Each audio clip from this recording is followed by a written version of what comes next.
All right, so here's the homework demoed by Friday. So you demo it to me, you hand me the hard copy, I sign off on the hard copy, done. By Friday. Set up the 328p to both receive and transmit at 8N1 9600 baud. On reception of a character, if the character is between A and Z lowercase, make it a capital A to Z. Regardless of whether it is lowercase letter, capital letter, symbol, send it back to the UART. So anything you receive, send back. Also, on the hardware side, take whatever character you receive, treat it like a number, and divide it by 2. And then send it out to port C. Okay? Questions on that? Your call. You can program it in C or assembly. You can use interrupts or not. Your call. What was the divide by 2 you were referring to? Whatever you get on the UART. On C? Put it on C. Oh, put it. So whatever you get, okay, from the UART. So you're going to hook this up to a computer to use it. You're probably going to use PuTTY.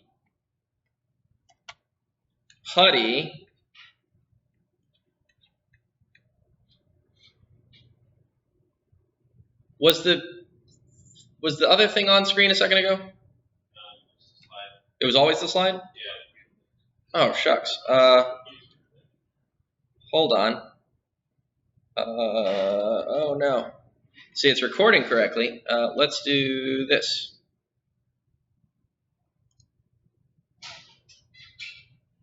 That probably would have been more helpful.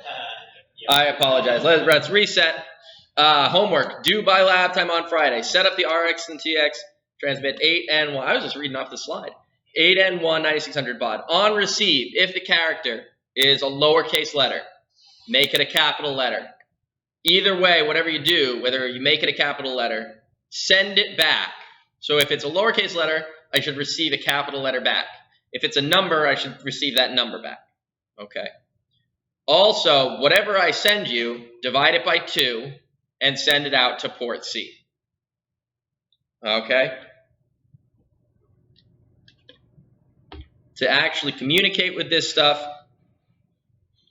you will want to use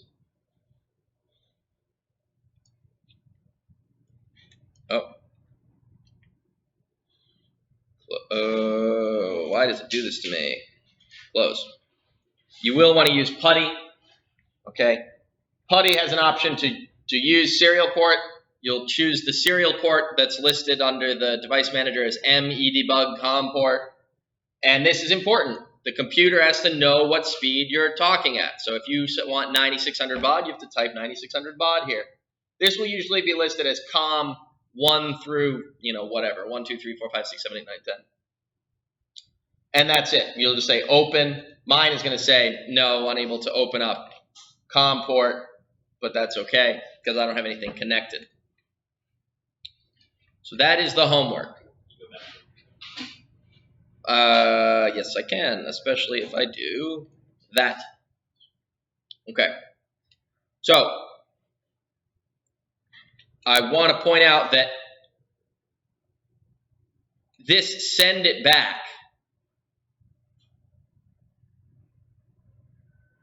this is send back every byte you receive. The only weird thing is if it is a lowercase letter, convert it to a capital letter first before you send it back. It's kind of poorly worded. Okay. So I always want to get a character back every time I press a key on the keyboard. If I press the letter H, lowercase h, I should receive back a capital H. If I press a capital H, I should still receive a capital H. Okay. If I press the number 5, I just receive 5 back. So you modify only some of the characters that you send back. All right. Let us continue on with the next part. Let's cancel, get rid of that. Or how do I keep discard incantations? Incantations are bad. I see something strange just happened. Okay, so here is chapter 12, but what am I recording on the screen? There we go, scene 1. LCDs and keyboards. When I'm talking about LCD displays and keyboards, I'm really just talking about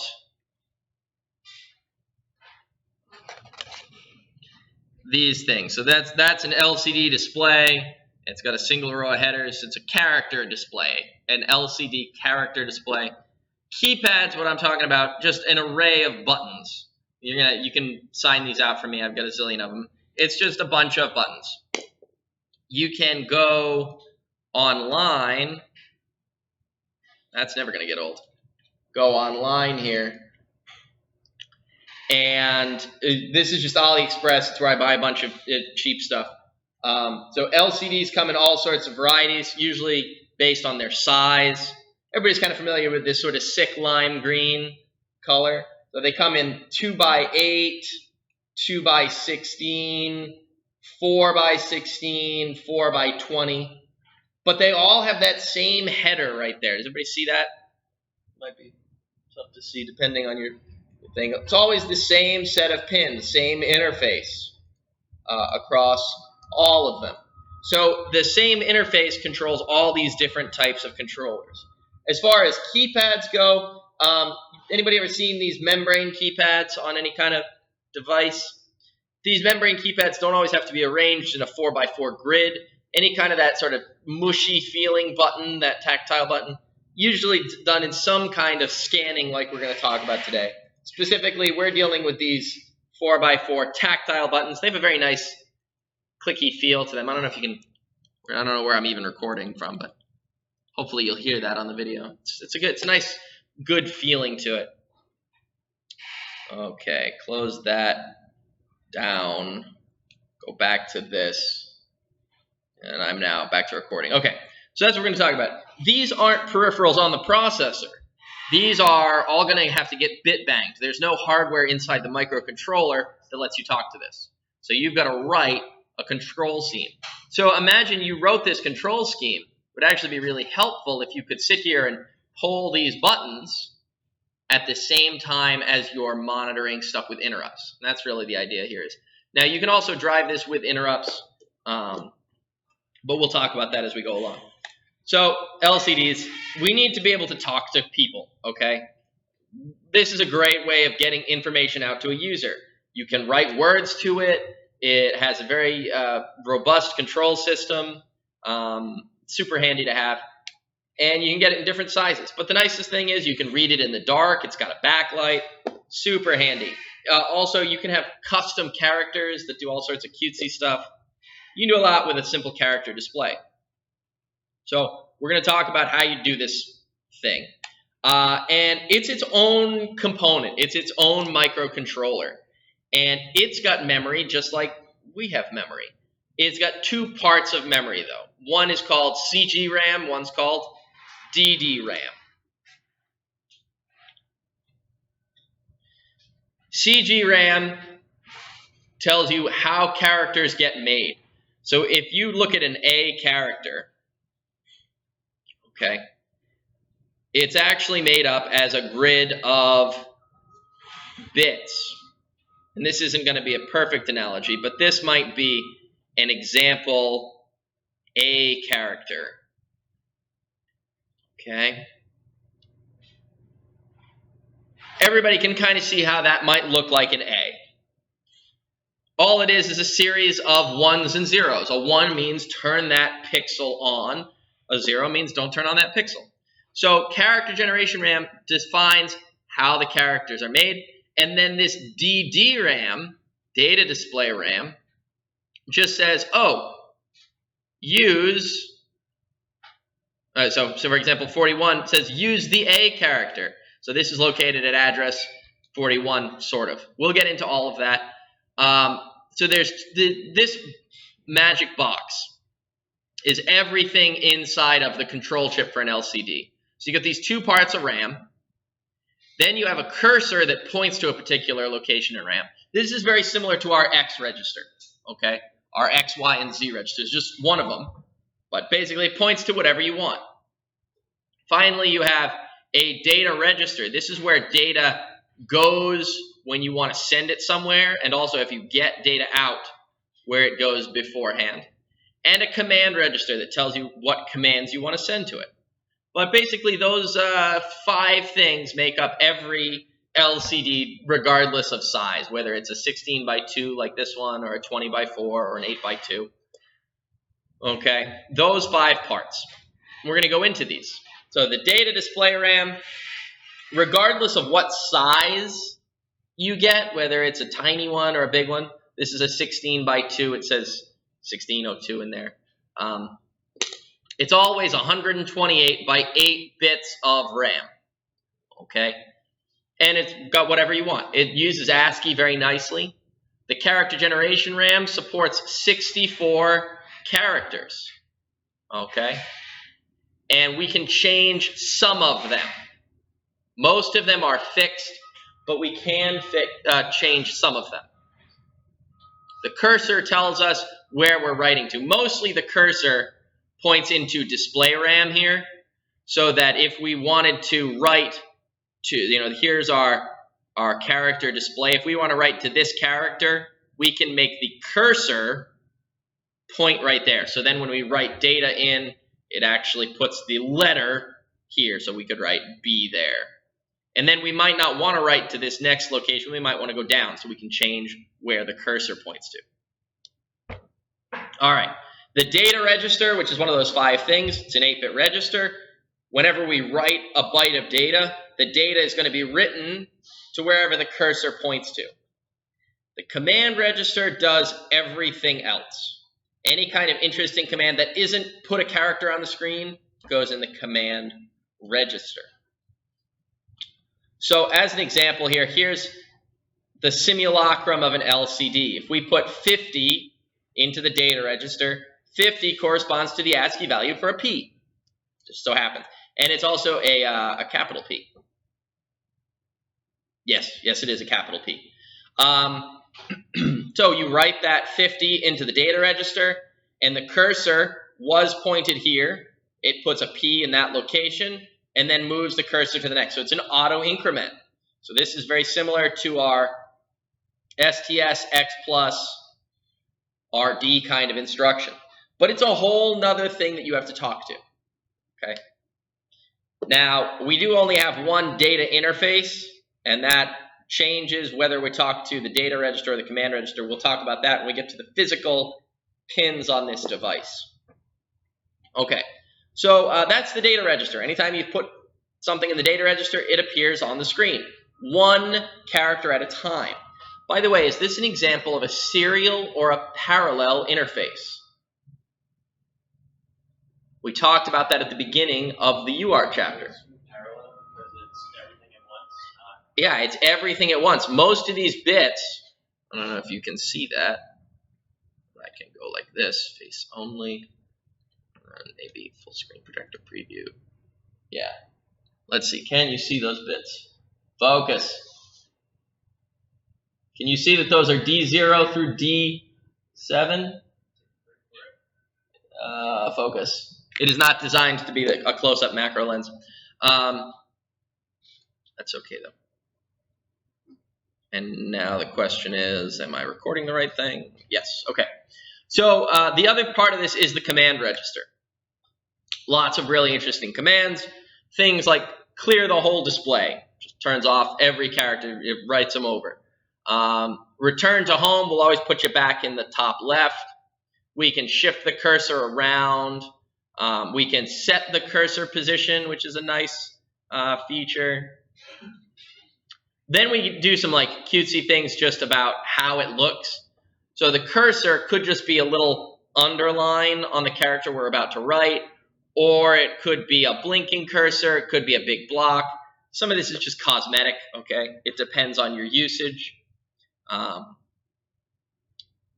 Yeah, display on, cursor on, display off, cursor on. And then initializing, we have some initialize commands. When we first turn the thing on, we have to initialize it. Okay, so writing a 1 clears it and sets the address to the upper left-hand corner. This is what I was talking about with the display cursor. We have all these different kinds of cursors. We can have that blinking block. We can have just a little underline. We don't have to have a cursor at all. We could turn the whole thing off. Okay, cosmetic things mostly. This is actually a blue background, so if I would actually turn this on, it would be blue and white text as opposed to a green background and black text. But it's all cosmetic. It's all the look that you're going after. Okay, return home is its own command, and it just puts the cursor at address 0. It also returns the display to the original position. Some of the commands, if you picture, let's see if I can do this. This will be tough. Go over to here, go back to face only, and go like that. All right. Picture for a moment, if you would, this is all of character memory. Character memory goes left to right, top to bottom. So this is all of character memory. This is my LCD display. This is a 2x16, okay? And we could have up to 20x4. So we can actually move the viewport of this LCD to look at any of this memory. So imagine that this is a window that you can see through and everything else is opaque. So if I put this here, you see a particular part of memory. If I move it up here to the upper, is that left for you? Upper left? All right, that's where we return to home. But we could move this around any which way we wanted, and we'd have a viewport into character memory. And I hope that just keep that sort of demo in mind as we go into the next screen, which is here. Okay, so that's what it means when it says returns the display to the original position, returns that viewport. Now let's talk about that viewport for a second. Setting the cursor position. The data memory, DDRAM, always starts at address 80, regardless of what size you're looking at. Okay, always at the same size. And if you look, we have a 20x4 line that goes from 80 to 93. That's 20 decimal. So it goes from 80 to 93. That's 20 positions. But the next line actually starts at C0. So the address is a little strange there. If you were to just write onwards, it would go to 94, which is not the next line. Here you'll notice that a 20x1 character display has the first line in common with a 20x4 display. Where are my 16s? Here are my 16 characters. 16 by, I'm sorry, that's a 40 by 2. So here, 80 to A7 is 40 characters wide. And here is a 16 by 2. It's tough to see there, but that's a 16 by 2. 16 only goes from 80 to 8F. Of course, that's 16 characters. Okay, but notice that regardless of how wide the display is, the second line always starts at address C0. Okay. Now, we could take our viewport if we wanted, and we could put it anywhere in there. If we wanted to, we could take our viewport and look at those characters, C1 to D4 and 9.5 to A8. That would be our viewport. We can move our screen around inside of that, okay? But the memory is fixed. It assumes that you have, well, how many does it assume? 80 to C0. How wide is that? Well, first off, let's do the math in hex. 8, 9, A, B, C. That's 40 hex. What is 40 hex in decimal? That's 16 times 4. That's 16, 32, 64. It could do up to 64 characters wide. So this controller, which is all these little black dots are on the back of this, it's the controller for this, could handle up to 64 character wide displays. Okay? And up to maybe 4 lines, maybe more. Probably 4 lines is its max, just based on how far it would have to go. So setting the cursor position tells you what DDRAM address you should be at. That is not as simple as row column. Okay, there's a little bit moving on in there. So if you want to set it up to line 4, column 1, part of that is easy. It doesn't really matter what width display you want to use.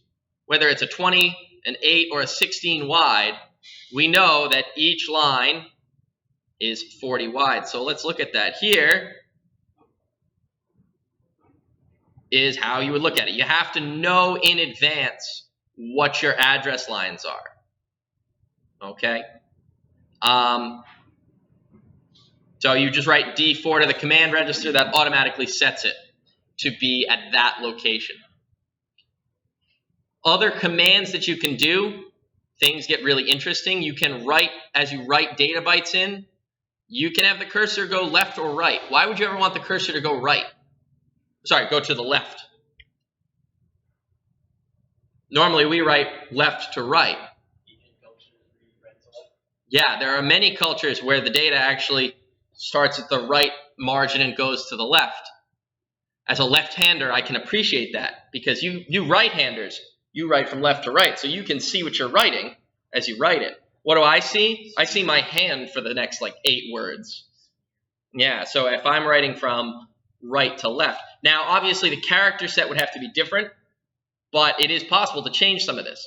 So that covers kind of the software interface to this. You have 2 registers. What are the 2 registers that you have that you can write to? DD, RAM, and the CG. We have, CG, character generation RAM. We've got 2 RAMs. Remember I said there were 5 things in every LCD display. 2 RAMs, yep. What else was there? Cursor. Cursor points into the RAMs, yep. And then what else? There's a data register, and anytime you write a data register byte, it goes into the DDRAM at the cursor. What's the other thing?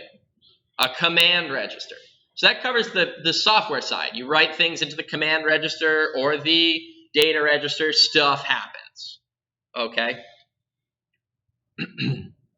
The physical interface is a little more interesting. So here's a picture of the LCD. My LCD is a little different. Okay, on this one, it's got D7 through D0, E, read, write, register, select, VEE, VCC, VSS. Mine has VSS and VDD on the right, on the left side, and then it's got RS and RW and E and stuff. It's got them in a little bit of different order. Okay, so sometimes that'll be a little bit switched around, but it always is the same set of things: 8 bits of data. An enable, E, a read-write, a register select pin. VEE is usually the contrast of the LCD display. You can adjust the contrast. VCC and VSS correspond to power and ground. So VCC and VSS, there you go. They're 5-volt devices. You shove 5 volts in there. VEE is the contrast. Usually you just put a potentiometer between 5 volts and ground. I like this. This is cute. Ready? If you turn the contrast one way, you get a black screen. If you go, well, let's do it again. If you start it at one side, it's completely blank. It looks like the display is not working. There's a happy medium somewhere where you can see the words. If you go too far, the whole screen starts to go black and it looks like the whole screen is black. Okay, that's contrast. And then there's D7 through D0. That's where you put your parallel data. Okay? There are a few control pins after this. First control pin is the read-write pin. If we want to read from the data RAM or from the character RAM, we put the read bit on. If we want to write, it's a low. So it's read or write low. So read high, write low. Some people will take a shortcut with this and say we never want to read from the RAM, so we will tie this pin directly to ground. Yeah, because it's mostly an output device, right? You just send data to it. You know, sometimes you might want to read from it for various things, but you know, pins are they're precious. We only have 28 IOs on the 328P, 23 IOs actually. So they're precious. We don't want to necessarily waste them if 99% of the time we're just going to be writing to it. So that's a thing. The enable is kind of a control pin that we're going to have to bit bang when we, and it's spelled out here, when we want to send data, we put the read write low, put the data on, and then apply a high to low pulse on the enable pin. So most of the time, enable stays high. And once we have the data valid, so there's my timing diagram. Once it is valid, some amount of time later, we can give a pulse on the enable pin, and that will latch it in. This is very similar to how you set up your bit bang routine in the lab. In fact, it's really similar because we had to set up first a read write pin, right? So we want to set up the write pin to be low. Then we wanted to trigger the enable, and then once we were done, bring it back. So this is actually exactly what we did in the bit bang routine, isn't it? It's exactly the same. We've got something that goes high, or sorry, something goes low, then another thing goes low, that goes high, then you bring the last thing high. And again, the data was the first thing to get set. It's almost like I planned it in advance. And when you want to receive data, it's almost the same, except you just set the read write pin high and apply a low to high pulse, okay, on the enable pin. So the last pin, I think this is the last pin, is the register select pin. And this is effectively as follows. Everybody remembers what a decoder is, right? Sends data to one of several outputs given a control signal. So the data either is going to go up to data register select or to command register based on the register select pin. Let me clear this off and I'll show you. So if the register select pin is a 1, we're going to put whatever comes in on the data bits, okay, whatever comes in on the data bits is going to go to the data register. Anybody want to guess what happens if we put a 0 on the register select? Yeah, we send it over to the command register. Okay, and that's it. That's all there is to it. So whenever we want to send a command, we have to put one bit low, and then we send bytes. Okay. So initializing this thing is always the first thing, and this is where I'll call it a purely arbitrary 87.3% of errors are made. Most people screw this step up and they never recover, okay? As soon as you apply power to this, it's in an unknown state. It's kind of in a bogus state. It doesn't know what to do with itself. You have to send it a command saying, hey, wake up and pretend that you are this kind of device.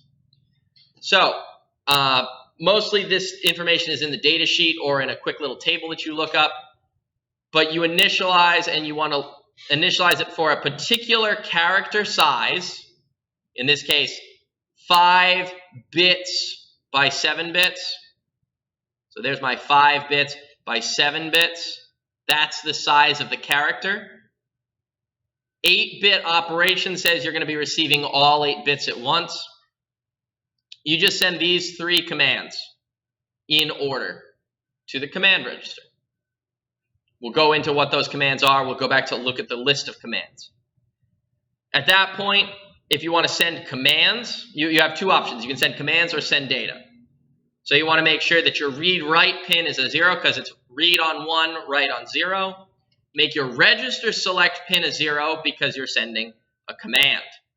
And then you put the data on and you do some pulsing. You do some bit bang pulsing. If you want to send data, you make RS1 and read-write 0. You put the data on and you do some pulsing. There is a bit of a time delay that you might have to install here. Send a high to low pulse on the E pin. So when it says wait about 100 microseconds, I believe it says that the pulse itself should be 100 microseconds. This is a good candidate for timer normal mode. Okay, timer normal mode, because it's a one-shot deal. So you basically set the pin low, CBI, turn on your clock source bits, and then either poll or sit there and wait for an interrupt to occur or go about your business with an interrupt, but normal mode.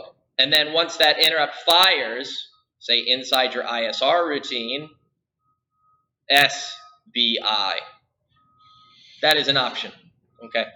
But you could also just sit there and call _delay _microseconds and give it 100. Oh, I did say something incorrect the other day when we were talking about timers. I told you there was a function _delay _milliseconds _delay _microseconds, right? It's a handy function to have. I told you that they took unsigned long. That's not correct. They actually take a double. Okay? They take a double. So you could say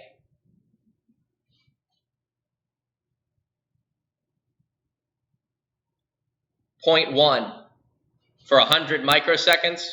You could actually say delay 0.1 milliseconds, and it would know how to handle that. Okay, so it's a little bit more robust than I gave it credit for. Just something to keep in mind. If you look at the manual for that in the AVR libc help directory, it'll say it takes a double. Okay. So this is one example of how you might hook this up. Now this is a processor that has a bit more IOs. It's got a full 32 IO pins. So it uses all of port B for the data pins, and then it uses some of port A for those control pins. And this is it, okay, to display H, not counting the initialization, which isn't shown here. Okay, it does some bit banging on port A. What is it doing here? It's setting a 1. What is it doing when it's doing AND equals? What should it be doing? AND equals is for setting things to 0. It actually looks like it's doing it incorrectly because it is missing a tilde. This should be tilde 1 shifted left by 1. I would say that is an error. Okay? This is probably out of the book code. Finally, the last thing it does, it just throws H, the ASCII value of H, onto port B, and it twiddles some pins. It does do this correctly here, although I don't know why it says A.0. It's silly. Okay. It does correctly do that, and here it waits a full millisecond. It doesn't wait 100 microseconds, it waits a full millisecond, which is a little overkill, but maybe this delay millisecond only takes integers, so that's all it can handle. There's nothing wrong with waiting a millisecond, it just means you're going to run slower. All right, but this sucks because we have to use a whole port. And anybody on our development board, we've got C over here, D down here, B up there. How many bits of D do we have? Think about. We have all 8, 0 through 7. On port B, how many do we have? Yeah, we've got less than the full 8 because I know B7 and B5 are over here. I know B6 is the clock. So we actually only have B0 through B4. So we only have 5 bits of B. What about port C? We have 7 because there is no C7. There's only C0 through C6. So we only have 7. So if we wanted to operate in 8-bit mode, we'd have to use port D, which sucks because RX and TX are part of port D. And we'd really like to be able to use RX and TX, the UART, as well as the LCD. So this kind of blows. So the solution is another mode called 4-bit mode. And 4-bit mode is a little bit more interesting.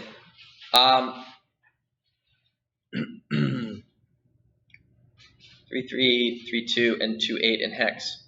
We actually only send nibbles, okay? And we send those nibbles the same way we would send 8 bits, but because we send those specific nibbles during initialization, it knows that we're doing 4-bit operation, all right? The answer to most of this is in the data sheet for the Hitachi chipset, okay?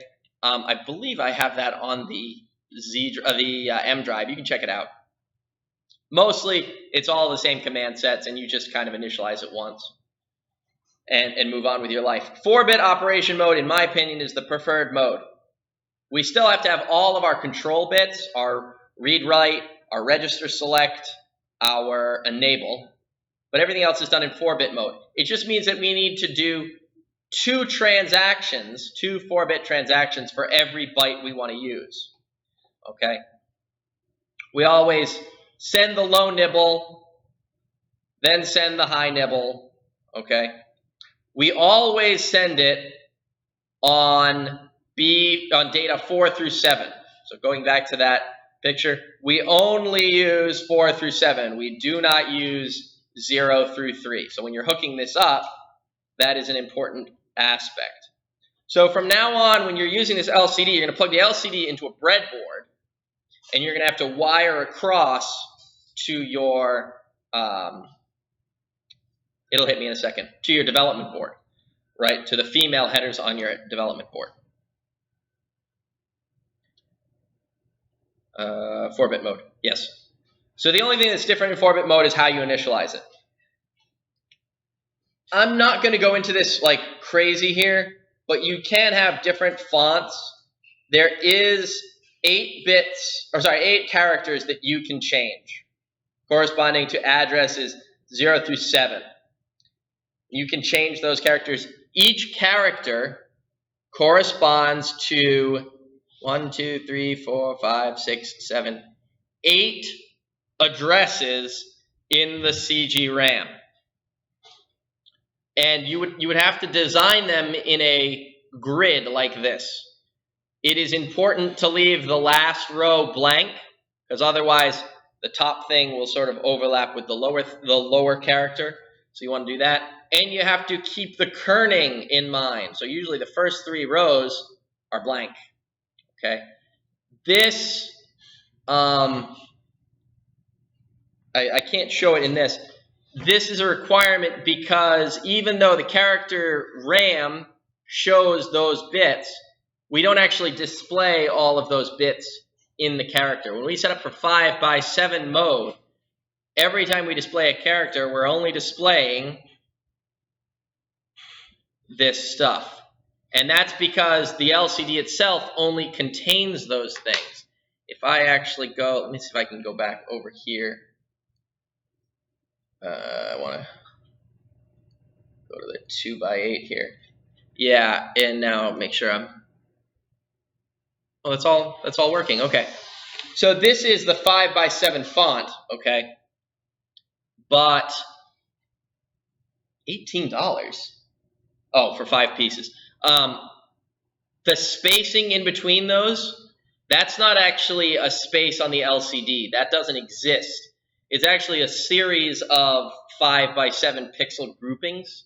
So to save space, they don't actually address those things in between or to the left of them. So it's just something that if you're designing your own character ROMs, that you need to deal with, but most of the time you don't have to. So I'm not going to spend a whole lot of time on this. The 8th row, they say set aside for the cursor, like that underlined blinking cursor. Okay? It doesn't mean you can't, it just means it's going to overlap with things. So I'm just going to leave this here. If you want to make your own custom characters, say for your final project, you can look at this. Okay. Setting this as CGRAM addresses, you just set it to a particular multiple. For every character, you're doing multiples of 8. So character RAM starts at 40. The next character starts at 48. And for 50, and so on and so forth in hex. So you can set that, and then for an individual row inside of that character, its address is 0 through 8. So for a particular address or a particular character, it's character times 8 plus row. That's how you would address into a particular thing. Okay? That is all I'm going to say on that. I believe I put this in here at one point. Optrex has all the manuals for these Hitachi data sets. It's just a handy thing. I believe I have one on the M drive. Somebody check. If I don't, I will go and grab an appropriate one, and you can see all of the command sets. For the most part, though, we just send stuff to data RAM, and it goes across. The 2 functions I would encourage you to look at and write, and there are examples of in the book for 4-bit mode. Okay, there are also timing diagrams in here that are useful that you can have. Really, just did anybody actually read the LCD chapter?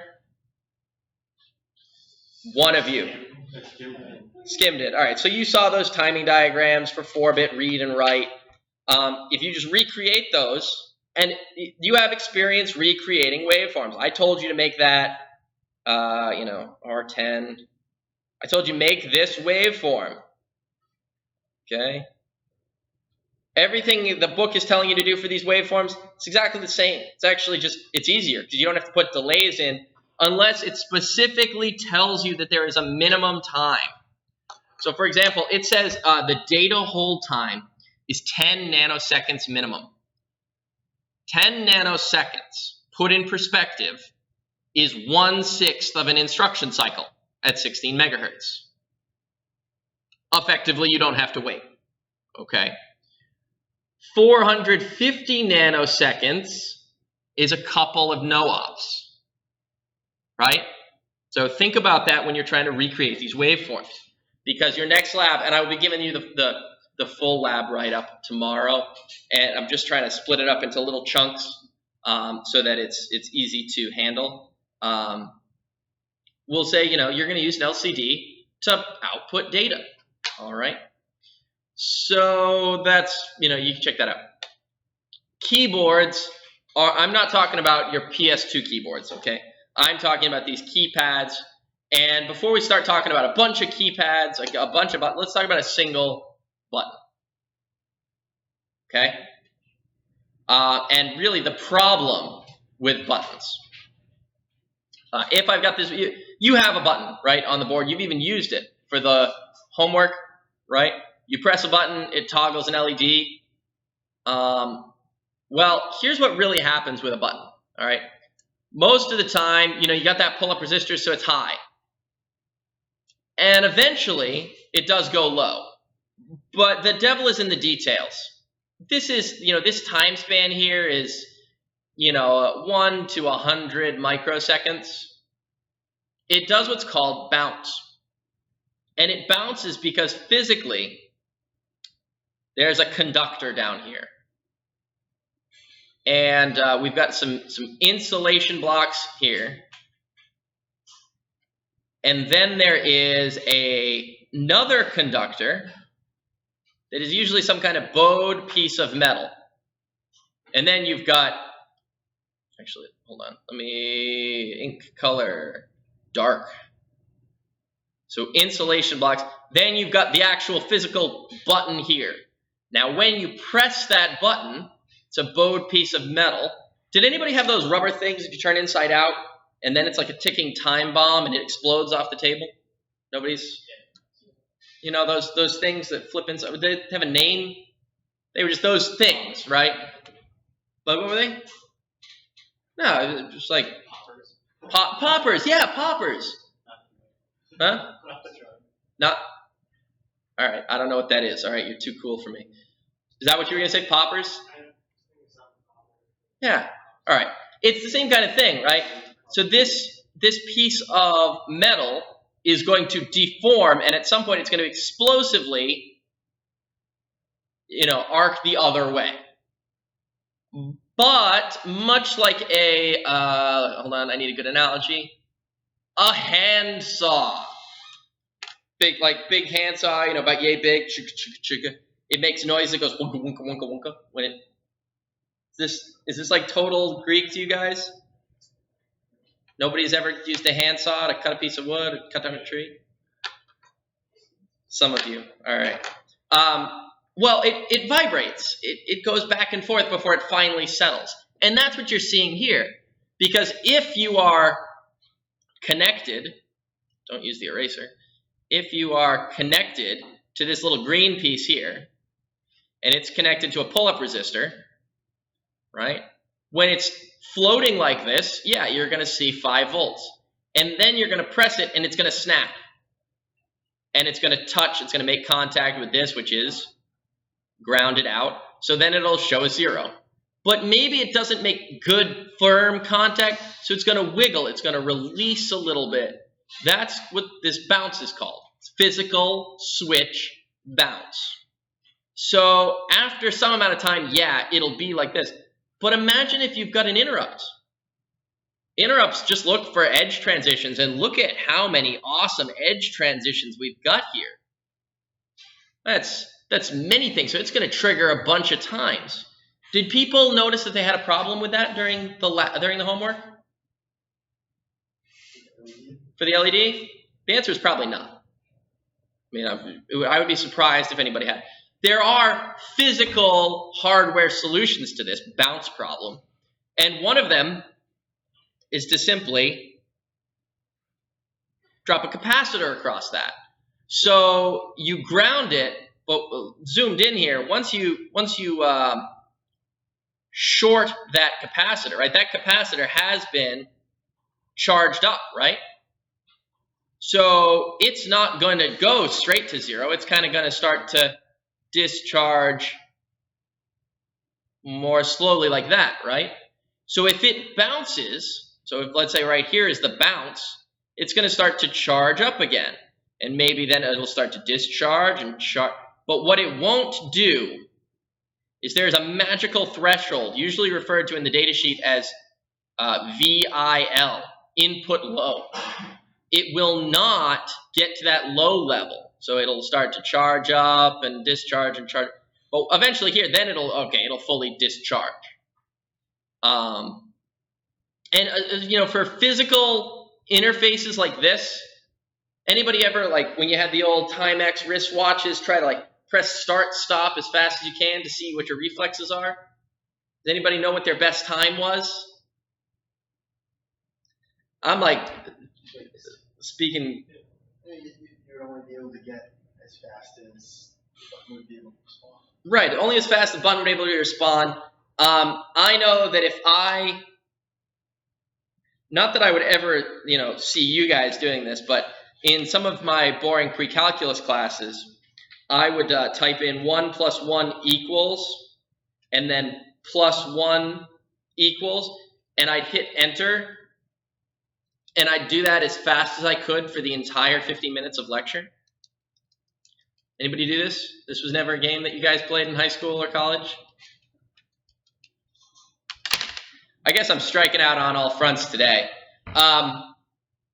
It was a competition between a friend and I. We'd see what the highest number we could get it. What it comes down to is humans can really only press a button like 10 times a second, every 100 milliseconds. So, you know, you can put a capacitor in here, and as long as you're in reasonable shape, 10 times a second, by the way, is 1 press and 1 release 10 times a second. So that's 20 things. you can easily get away, this is like 10K resistor with a 0.1 microfarad or 100 nanofarad, depending on what school of thought you come from. And you're in good shape. You're not going to notice any slowdown of button presses, and you're not really going to get any physical bounce.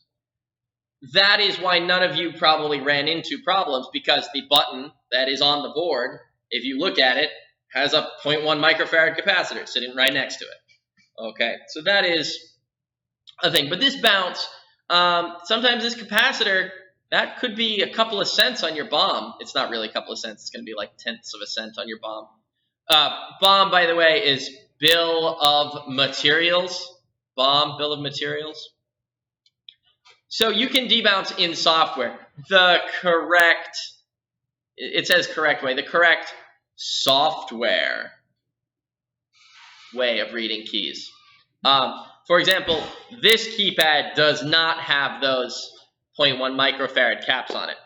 So all it says is, all right, here's a loop, here's a loop. This is the thing we want to do if a button is pressed. So what do? While the button is 0, do nothing. Call this wait for a 1. Then delay 20 milliseconds. This is repeat if 0. So we wait for a 1. Then we wait 20 milliseconds and we say, all right, if it's gone back to a 0, continue waiting for a 1. So we wait for a 1, we wait 20 milliseconds, which is tons of time. And if it's not a 0, we drop out. So if it is a 0, then we have some bounce. Then what do? Second thing, while it's a 1, that's the same as saying wait for a 0. Delay 20 seconds, repeat if 1. So here we wait for a 1 and we wait for a stable 1. That collectively is wait for stable 1. Here, this is a wait for stable 0. So basically, we're looking at a press and a release. Okay? Once we have both pressed and released, and the bounce, because you can have release on the bounce on the release as well. Only once we've done all of this do we actually do the doodad, whatever our stuff is. All right? And we could do this for many keys. Okay? In fact, we can do 8 per port usually. But again, that's a huge waste of pins. There is a better way of doing this, and it involves setting up a bunch of keys in a grid. So this is 16 buttons using 16 I/O pins. Here is 16 buttons using only 8 I/O pins. And we usually treat this as a group of 4 and a group of 4. This does not necessarily mean that they have to be on the same port. We would prefer that this group of 4 be on the same port and that group of 4 be on the same port, but they don't necessarily have to both be the same port. So the vertical could be port B, the horizontal could be port C or port D. It doesn't even have to be the lower bits. It could be the upper bits, it could be the middle bits, it could be whatever you want. And I showed you earlier that this kind of configuration of 1, 2, 3, 4, 5, 6, 7, 8, 9, 0, maybe some buttons over here for control, very common to see on membrane keypads. I don't know if I got that far actually. Membrane keypads, it's a 4x4, 16 total buttons with 8 control lines. You can pick these up for next to nothing. This is 5 pieces for $3. The ones we're using, oh, this isn't quite the one, are a physical key. They're physical keys with a bunch of tactile buttons. I like those a little more. But you can get these. These are a dime a dozen. They usually have like a little sticky pad on the back. So it makes it nice and easy to make some kind of an interface. You can even, for for a little bit extra, the manufacturer will put whatever you want as labels. So if you have a particular interface you want to use, you can. This is kind of the stock interface. You can see that, right? Yes. I would be annoyed if people didn't tell me that. Now, what do I need to do? Go back here. So internally, each of these buttons is just a tactile push button. It's just a momentary push button. If I take everything away, you'll see how they're hooked up. If you look, all of the buttons on this row have one side connected together. They're all connected together. So if any of them, pen here, ink color, back to red. If any of them are pressed, they'll all be connected together in parallel. That's the rows. So the rows all have the, let's call it the left side of the button connected together. The right sides of the button now are all connected vertically. So if you look, all of these are connected together, and then in each row, all of these are connected together. And the trick is, we have pull-up resistors connected to the columns. So let's just look at that for a second. I have some animations and stuff here, but let's just look at what happens. Let's say I short this together. What do I see on this line here in terms of voltages? If that's shorted, and this is an input, I see 5 volts here. Does everybody see that? On this, I see floating. On this, I see floating. On this, I see floating. There is nothing connected to these purple lines here. All right? So what we usually do is we set these guys up to be inputs. We set these to be outputs. And here's how we look at this. Erase all. So you can use all of one port, or you could set up different ports. Doesn't really matter. But that's the physical hookup. No? Yes? How come the numbering is the same? I have no idea. Just ignore this looks like maybe some pick numbering, but call this maybe D, call this maybe B. Okay? So we could use B7 to 4, B3 to 0. We don't have to. We could take these 4 and stick them up here, okay? The only thing that, to make our lives easier, because we are doing bit banked I/O, we'd like these 4 to be on the same port, okay? Doesn't mean that it has to be on the low bits of the port or the high bits of the port. It could be D1 through D4 or D, 7 down to 4, I guess, 7 down to 4.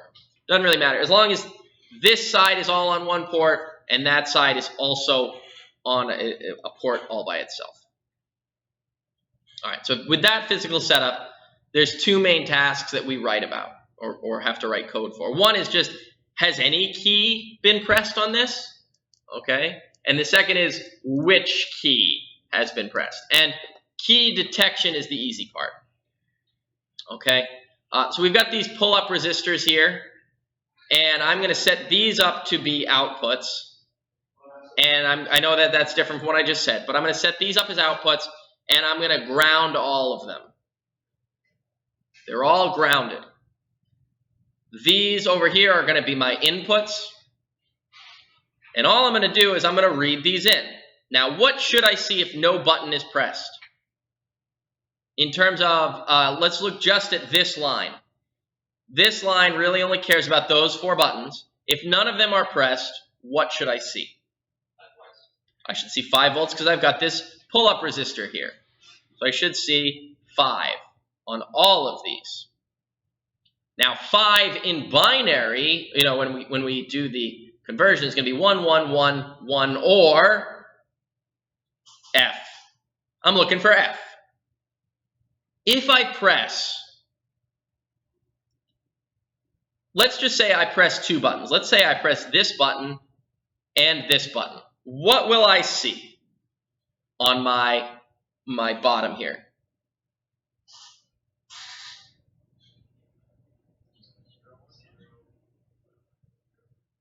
you'll see 5, because no buttons in this column have been pressed. 5, 5, and here we've technically shorted D3. We've shorted D3 to D2, but they're shorted internally. They're ground. So all we've really done is we've grounded this line. So we'll see a 0 here. Goodness, how do I get back to I just want a pen. There we go. So we'll see 1, 1, 1, 0, or an E. So if you press multiples in the same column, it doesn't really change anything.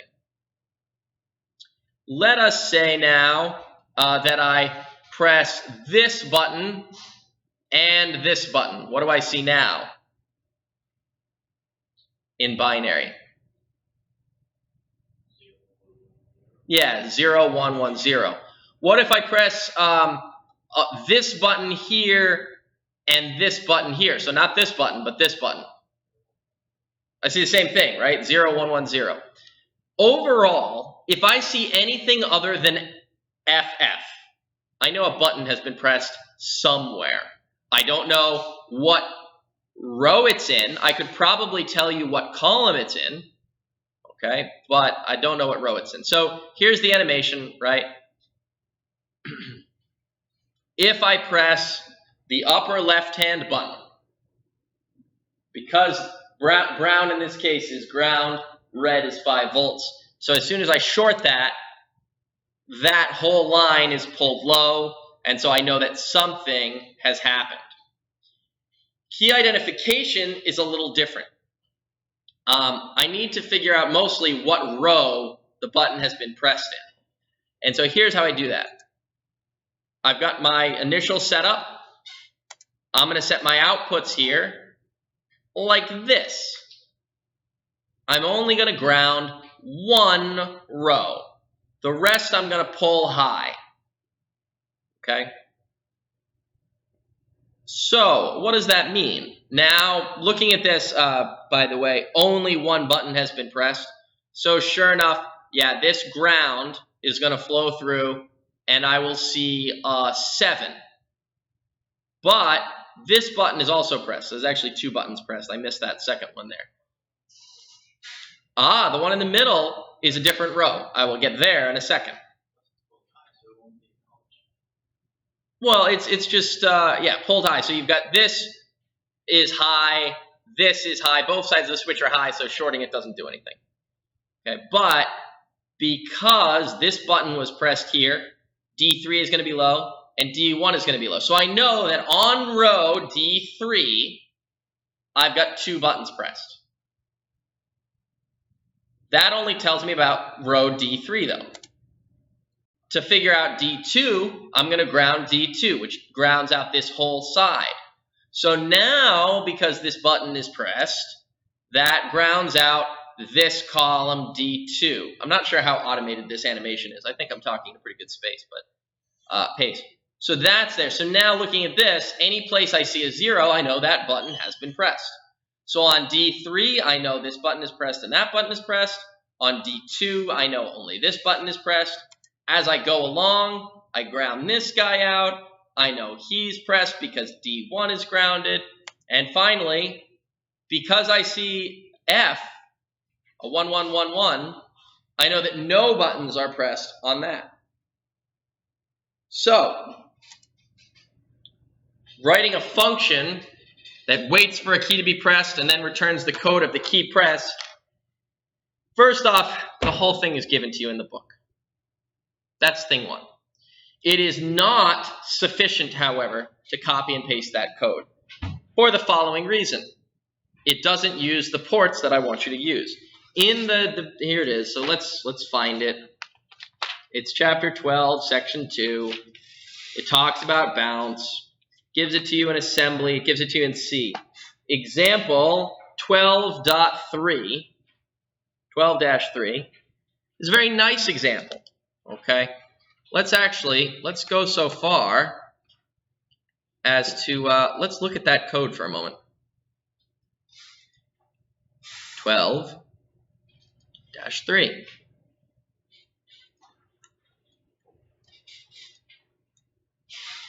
bring it over here. This is the assembly version. Oh, maybe I didn't get...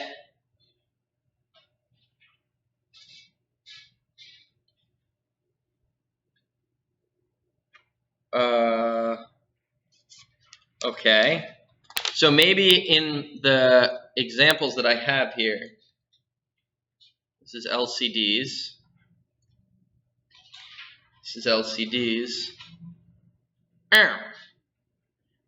Mayhaps I did not actually get the examples, only the questions? That's a little strange. All right, I'm not going to be able to look at the code. But I will tell you that the code is all in there. We're going to go over pieces of it. All right, specifically the flow chart that we're going to go over. It's very possible that you can use this flow chart to look at this as well. I do want to go over this, so I'm gonna try something in a second. But first thing is key identification. This green part right here is ground all the rows, read the columns. If everything is open, meaning if they're all 1, okay, here we go into a debounce routine. So this is the first check. Do we have everything open? We sit here, we look at the debounce. The next part right here is blue. This is the key identification, which is ground a particular row, read the columns, check for the key press in that row. You're just looking for anything that isn't F. And then based on that, you set some character. Then repeat to get the next row over and over and over again. All right, I think I do want to talk about example 12-3. How am I going to do that? Let's see. Do I have 12-3? And how much time do we have? We have 15 minutes. That's plenty of time. So let me...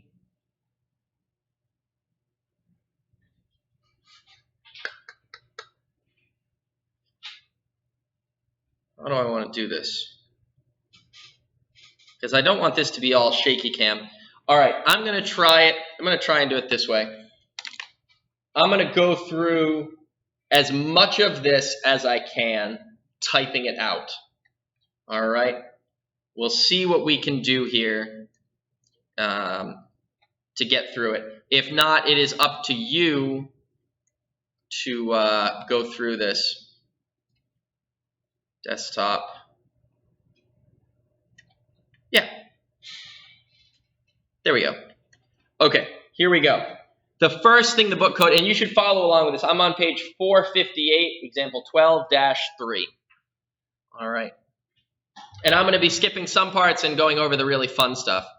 So define key port, port C, define key DDR, DDR-C, define key pin, pin C. First thing we're doing here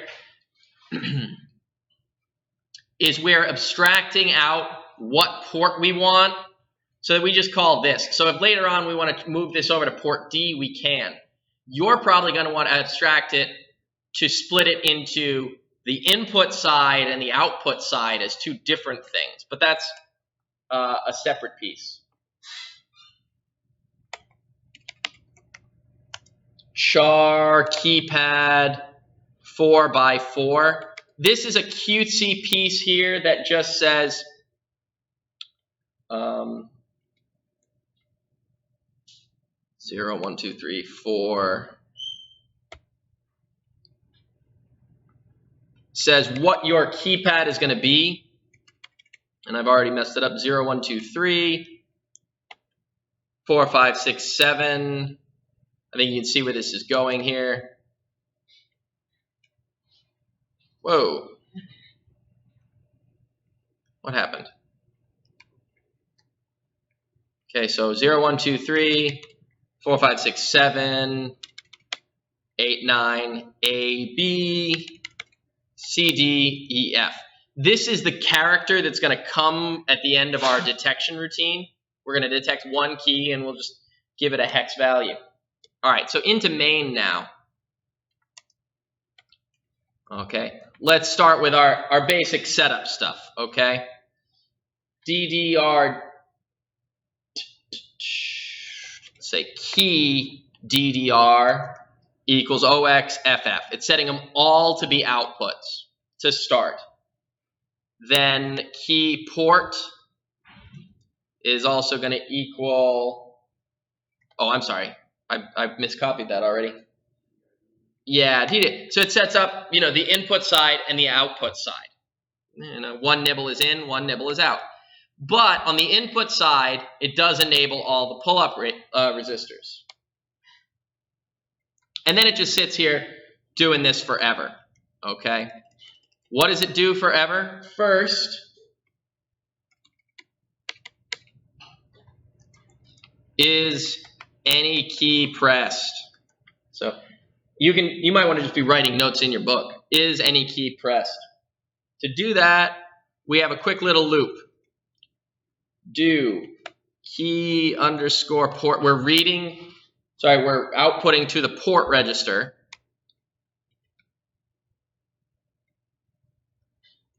And I hate the way that looks. So what I'm going to say is and equals tilde OX F0.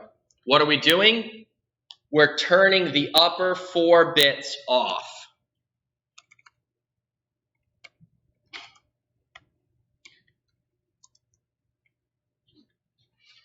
And while I'm sitting here, we're going to change our indents here to be a little bit less aggressive, just to keep myself sane here. So the first thing we do is turn the upper nibble off, right? We're grounding all of the outputs.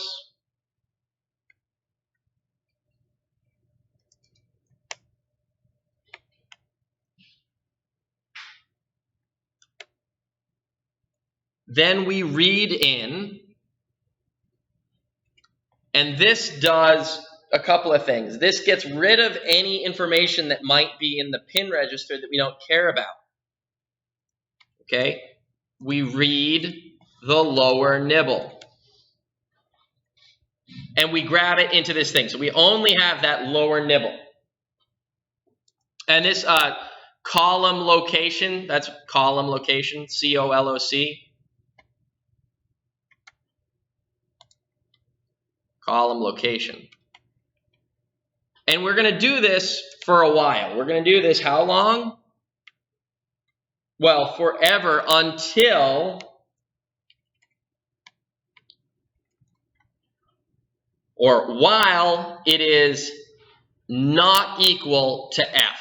Another way of looking at that is wait for no presses.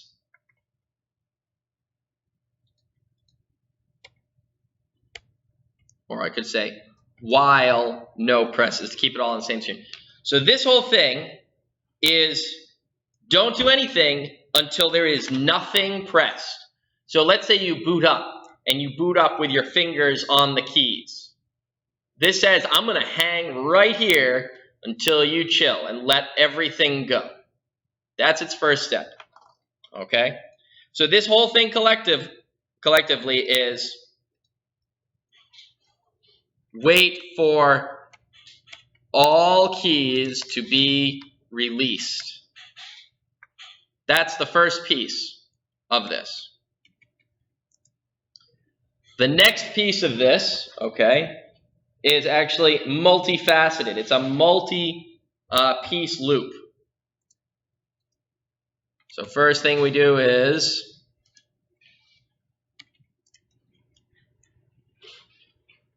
okay, this should look pretty familiar, but do squiggly underscore delay underscore milliseconds 20. 20 was kind of chosen out of the air as the debounce period. And what do? We're going to grab the lower nibble. Okay? And again, my indents do not need to be this large. Is there supposed to be a preceding underscore to delay? Yes. In the book, it doesn't do it, but you'll notice the first thing it does is define a function called delay without an underscore that just calls underscore delay millisecond. It's dumb. It's doing this in the name of portability, but that's just silly. So, okay, we read in the upper nibble, and we're doing this while the column location equals 0x0f. So this says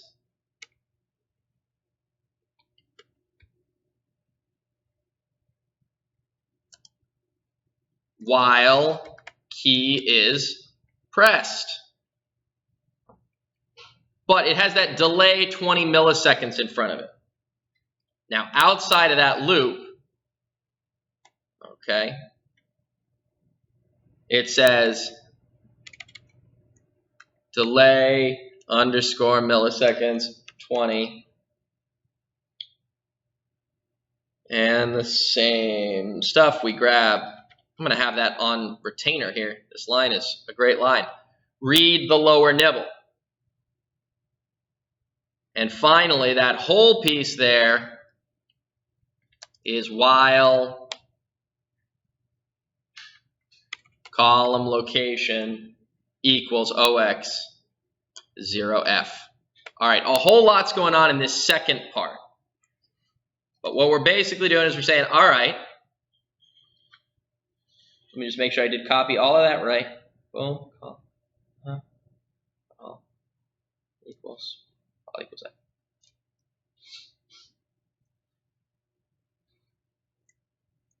Okay, so we're sitting here, and this delay 20 milliseconds is getting multiple takes.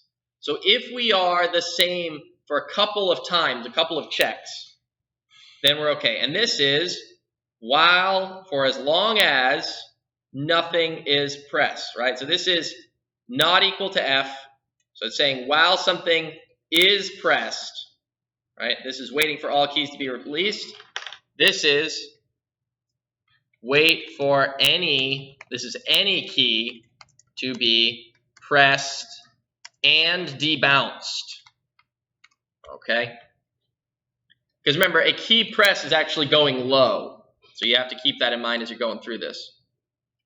All right. Once it's done that, all right, I'm actually going to just, I'm going to throw that out into a function, void wait for press. Okay. Just so that we can kind of keep this neat and tidy. Let's take all of that out, throw it into a function called wait for press. We could get a little bit crazier here, and we could write this little piece as wait for release. We could write this little piece as wait for press, and overall we'd have a debounced routine, but that's okay. So we wait for a press.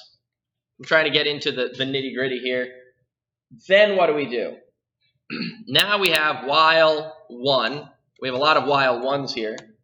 And the interesting thing is how they use the break instruction on this. So now this is our detection routine, and I'm going to modify how they indicate this. So what they say is they say key underscore port equals OXEF. Well, that's crap. I find nothing of usefulness there. I'm going to say 1 shifted left by 4 and tilde. Okay, Same thing. EF is 1 shifted left by 4, the whole thing inverted. Okay, but this corresponds to my pin in my my register. And I think you'll see why this is going to be nicer than what they were writing in a second. So what do I say? Then it says, all right, column location, heck, I think we've written this a number of times by now. Let's grab that whole line. So we output to the output side, and we grab the lower nibble. Then what do? Well, here,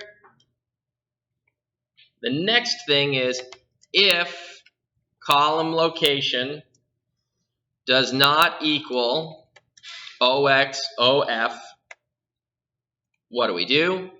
We say that we have found the row location. Row location equals 0, and we break out of the while loop. So this while loop is what we break out of.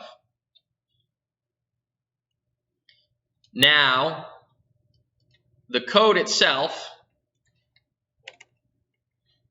is pretty darn stupid here. So the next thing it does is it writes DF, which is just shifted left by 5. Okay? And then it says row location 1. All right, then what does it do? It says, okay, instead of B, it says BF, which is actually just 6. Okay, and then sets location to 2. All right, then what does it do? All right, it sets it to 7F. Anybody want to guess what 7F is? It's shifted over by 7. And then we set row location to 3. I find this to be a poor way of doing it. I think that this could be much better featured as a loop. Ready for my loop? Okay, here's the loop. For I equals 0, I less than 4, because we have 4 rows, I plus plus. And then this is, we do this over and over again, right? Key port equals, and this is where you need some parentheses, 4 plus I.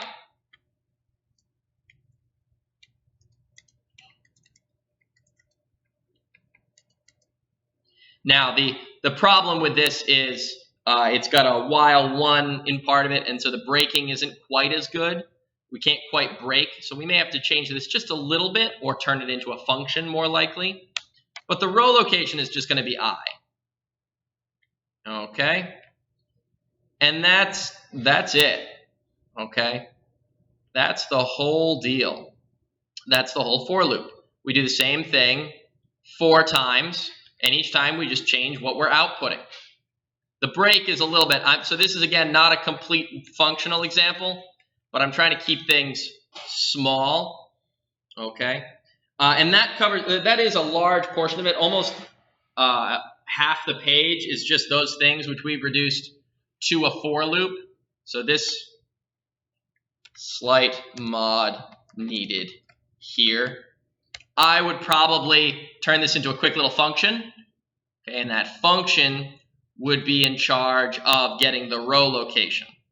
Now, the only other stuff that does happen,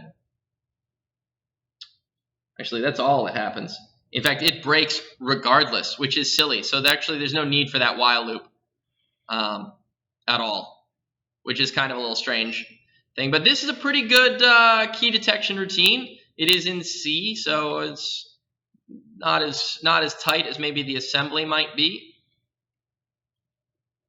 But there's a for loop for actually figuring out which row you're in. So we know what column location we're in. We know what row location we're in. This only detects one button press. If you press more than one button, this doesn't work. Okay, there are other routines, but this is pretty good. So you basically throw out the column position. If the column position has some key pressed in it, you figure out the row location based on this for loop. All right. and you're good to go. So the last piece of this, though, is we actually have to decode the column location. So this is the last piece of it. After you've done this, it says if column location equals OXOE,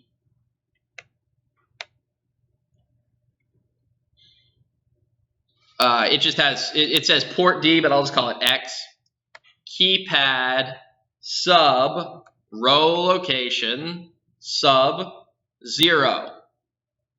And I think that this is quite deserving of, I think this is quite deserving of a little for loop all of its own. Not in the book, but let's do it over again. Boom. Because it's the same test over and over again. So if column location equals E, which would be tilde 1 shifted left by, how many? 0, so that would be I. And then, unfortunately, things get a little bit more complicated because of the way we're comparing it. So we have to mask off the lower nibble. So that's a mouthful right there. Lower. Because we're looking at the column location, which is by default in the lower nibble. Right? The upper nibble is its own thing. So we take I, or we take 1 shifted left by I. So that'll be E, D, B, or finally 7. We tilde it, which gives us a full 8 bits of complement, so we have to mask off the lower nibble again. So if that is true, we can just say X equals keypad row location I. Break out of that loop. And really, I should have some squigglies there. There you go. So that's the last bit of it. So I have shortened this several page thing to that. So the wait for press is itself that debouncing thing. That's rough. Okay. There are easier debouncing routines that you could look into. I'll leave that as an exercise up to you. There are easier ways to do key press debouncing. But I think that's pretty reasonable, okay? This is the scanning. You scan through each row, grounding one thing at a time. When in doubt, go back to that animation. All right, I know we ran a little long today, but this is fun stuff. Once you start being able to physically interact with your devices, it gets a little bit more fun to program, in my opinion, okay? So for lab, we'll be using some of this stuff. All right. See you on tomorrow. Any questions? Last minute questions? Did we were saying